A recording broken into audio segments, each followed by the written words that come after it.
বড় বৌমা,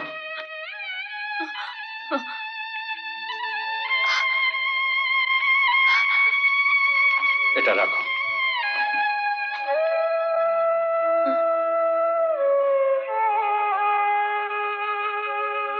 অরুণ তোমায় কিছু বলেছে কিনা আমি জানি না। বাজারে এই চুড়িটার দাম যতই হোক না কেন, চৌধুরী বংশে এই চুড়িটার মূল্য অনেকখানি। এটা এটা আমার মার ছুরি। মা তোমার শাশুড়িকে দিয়েছিলেন, আবার তোমার শাশুড়ি তোমাকে দিয়েছিলেন, কিন্তু শত অভাবের মধ্যেও তোমার শাশুড়ি এটা কোনোদিন হাতছাড়া করেননি। আমি জানি বাবা, কিন্তু বড় বৌমা, তোমার অসুবিধের কথাটা আমাকে তো বললে পারতে। আমি তো এখনো মরে যাইনি।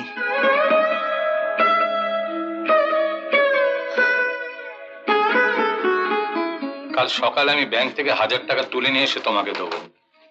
তার থেকে 500 টাকা তুমি মেজো বৌমাকে দেবে, আর 500 টাকা তুমি নিজের কাছে রেখে দেবে। কেমন? ব্যাংকে তোমার টাকা আছে? আছে মানে এটা হয়ে যাবে। বৌমা,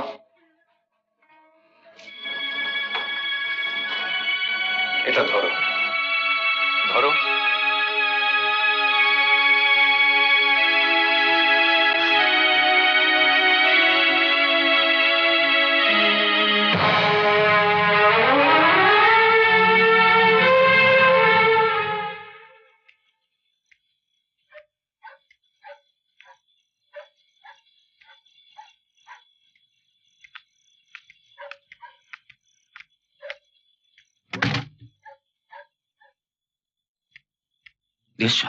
হ্যাঁ বাবা,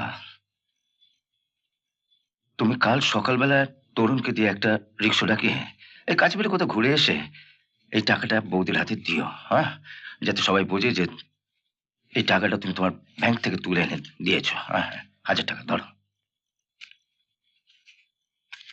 তুই না থাকলে চৌধুরী পরিবারের যে কি হাল হতো। থাক থাক থাক। আশীর্বাদ করো বাবা, আমি সারাটা জীবন যেন সকলকার পাশে এইভাবে দাঁড়াতে পারে। বাড়ির সকলের বোঝা তোর একার কাঁধে চাপিয়ে দিয়ে আশীর্বাদ করা ছাড়া আমার কি আর গতি আছে বল? এসব বাজে কথা রাখো তো।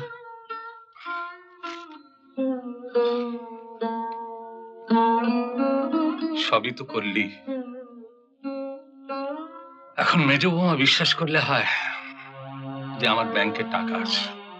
তোমার বাবা ব্যাংক থেকে টাকা তুলে দেবেন? তার মানে তোমার বাবার ব্যাংকে টাকা আছে? হ্যাঁ, নিশ্চয়ই কিছু না কিছু আছে, নইলে বলবেন কেন? আশ্চর্য, ব্যাংকে টাকা থাকা সত্ত্বেও কোনো কিছু দরকার হলেই উনি বাড়ি সকলকে তোমার কাছে পাঠিয়ে দেন কেন? বাবা পাঠাবেন কেন? আমি ওদের মেজদা, আমার কাছে কিছু চাইতে পারে না?